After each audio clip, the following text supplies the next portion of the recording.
All right, welcome to another episode from the Chart Reader. So I'm going to cover four on this one right here. We're going to look at Tilray, CGC, MSOS, and SNDL. Truth be told, I wanted to do a long-term and short-term view. It's actually how I just started my last video, but I'm not the best at long-term. And yeah, it took me so long to put my thoughts together that a single ticker took like 20 minutes. So there's no way I'm going to do it on this, but I'll give you my thoughts on this. I'll also give you some of my, in general, long term thoughts for the year. And I'm for sure going to start by saying, man, I got 2024 very, very wrong. I did. I had so many high expectations for this year. I thought we would see a lot more from the election. I thought individual states would do so much more. Obviously, Florida's voting no was, I will even say, a complete shock to me, right? And I mean, this is a perfect view right there. That November election gap up and go, like we saw so many places, ended up being a gap down and no, right? So, and I think you'll see that that's pretty indicative of the four that we're going to cover here, right? And as I say that, and again, I literally started with the video. My short-term game is significantly better than my long-term game. I just think there's so many variables as you add more time that it's just harder to guess, But I've said it and I'm going to say it again. I still think Trump will be good for the sector. I would have said the same thing for Kamala. I think both of them really would have been good for the sector. I'm hoping that Trump being in his second term, generally you're a little bit looser on your second term, right? You're not worried about winning the next election. So hey, whatever, let's just make some approvals and denials and make new laws and whatever, right? And hopefully a little bit more leniency, a little bit more cutting up of the red tape, and the guy talks about deregulating a lot of things. There's so much regulation here, right? So I think there are still some realistic political expectations, but yeah, I think what I was expecting in 20, we only saw kisses of it, right? We saw the Kamala tweet, which I remember like yesterday, right? We saw the big DEA maybe right there, right? A single candle, and then that was really it. We never heard anything in the live debates. We never really saw any of the senators and congressmen and congresswomen and whatever, right? Like none of the political people use the sector like a bullhorn, which again will bring volume and blah blah blah. It never came, right? So yeah, I'm hoping 25 is very much Trump deregulation and second term leniency in a nutshell to that. All right, from there, look, these technicals are a little bit rough, right? High tide was kind of the lone outlier, but when you look at Tilray, when you look at CGC, right, when you look at MSOS, the real big common thing is they're either all at, near, or under the death line, right? I think SNDL is at least a solid outlier in this, right? They actually did go up from 2024, right? And I think more than anything, they're at least a solid support line, let alone at least a couple moving averages away from the death line, right? So I say this one's in the middle because when you look at high tide, that one was, oops, not hit. What is hit? This is a new ticker. Oh, interesting. What's the volume here? Hey, hit over 552 could be interesting. Sometimes pudgy fingers do good things, you know what I mean? High tide is the outlier because it is substantially over all the moving averages, right? I would even say since then it actually did break all and fly. More than anything, it's nowhere near the death line, right? So SNDL, a nice balance between those first three that we'll cover right there, right? So yeah, I think this was a good opening thoughts right there. Cool. Before we do go any further, though, and I give you more of my thoughts and opinions, what are we going to do? Same thing we always do, right? We'll take a look at the daily and the weekly to see how these things are setting up short term. We have our 5 moving averages. There are horizontal support and resistance lines that I do draw manually myself. And then when we are done up here, we'll use the MACD, RSI, and volume as our lower indicators. Hey, really quickly, if you can, please subscribe to this channel. Share these videos online with your friends. Comment good or bad. I got tongue-tied right there. But hey, subscribe, comment, like, you get the drill. I appreciate if you do something. For real, if you do nothing, just being here and watching this, I'm so grateful for your time, all right? Let's get into this. And look, really, I think the first three have some similar thoughts here, all right?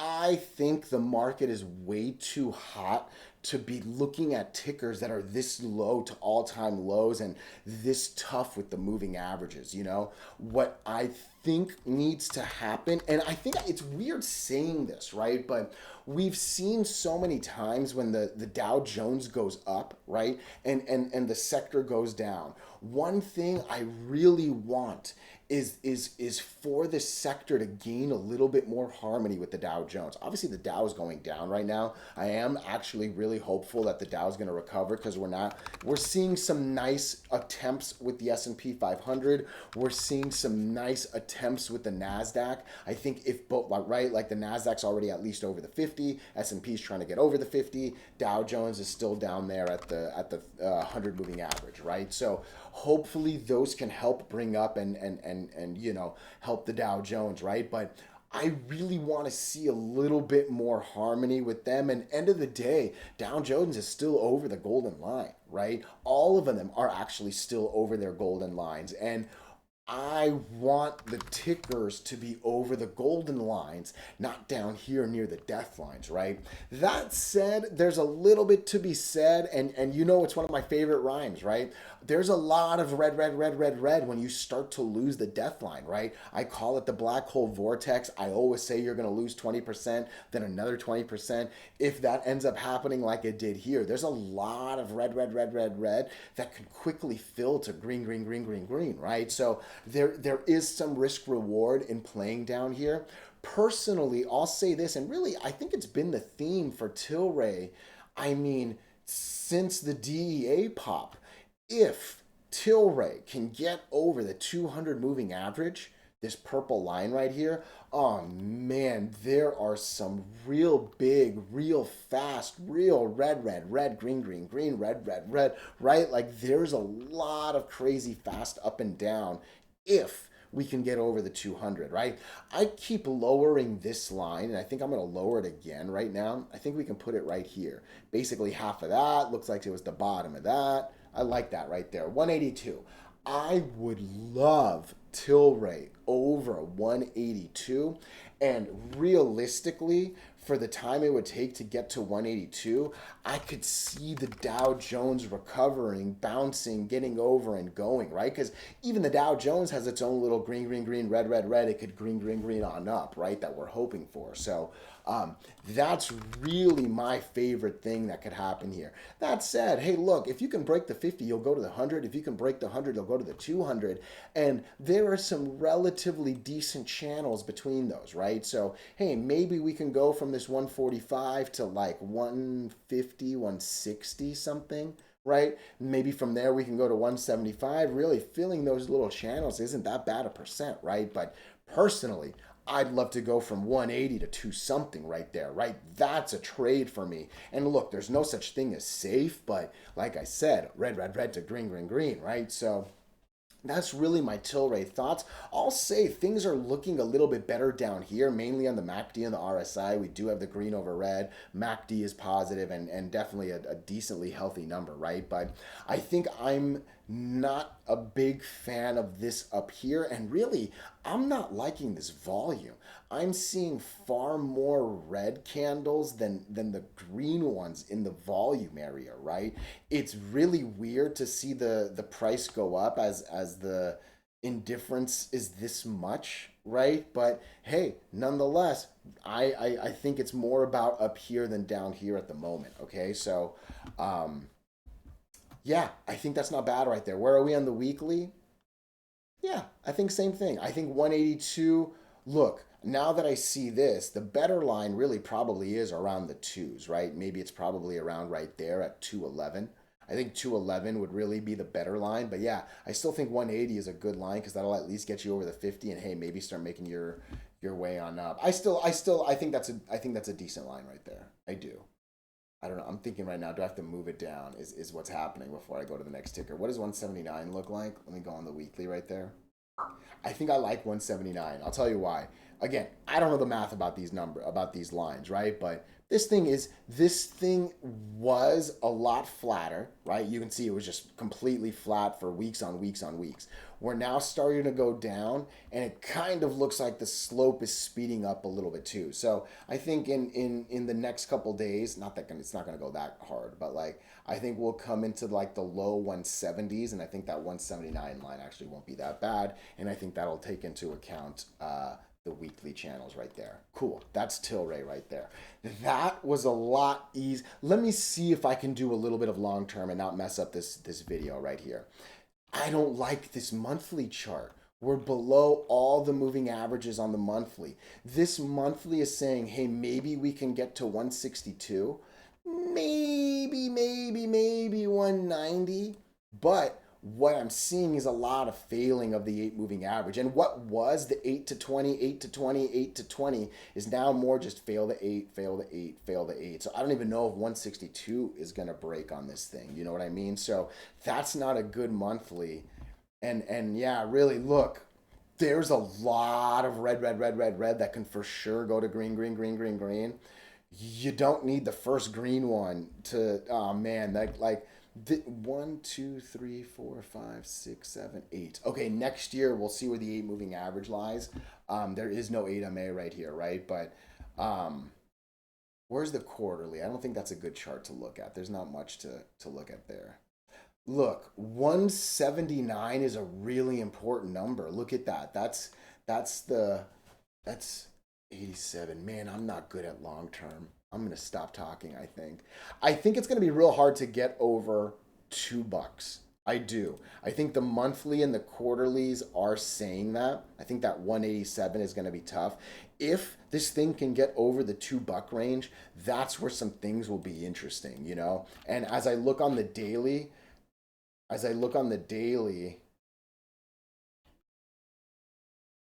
yeah, I'm not that good at long term, man. I'm gonna stop. I tried so hard. I hope that clap didn't sound horrible on the microphone right there. Hey, look, let me know your thoughts. Let me know your opinion. Let me know if you can like fill in the Swiss cheese on my attempt at that long term right there, right? Like it's a two-way street, baby. You know that, right? So let me know your thoughts. Let me know your opinions. Even if you disagree, let's come into CGC right here, all right? And look. I think there's an important difference between Tilray and CGC. Tilray does lose the death line and then loses 20% and then the next 20% after that, right? CGC is still trying to maintain it. And truth be told, that is a strong support, okay?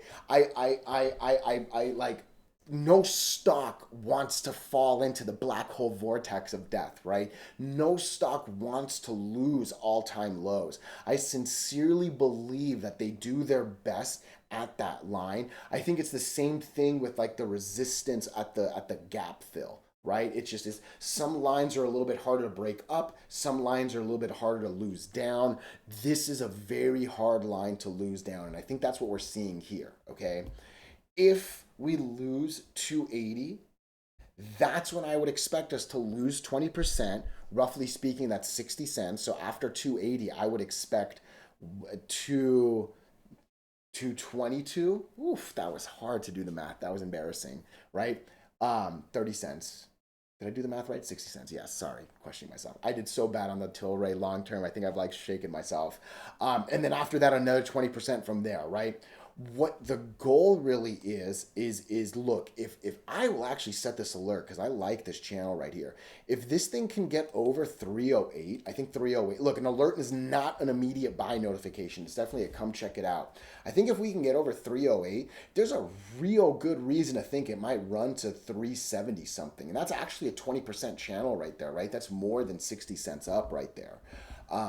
Red could be a nice green, and it looks like the MACD and the RSI are kind of trying to reset here. So that's a really, really interesting line right there, okay? And you can kind of see it, green to red. This is actually a pretty friendly channel right there.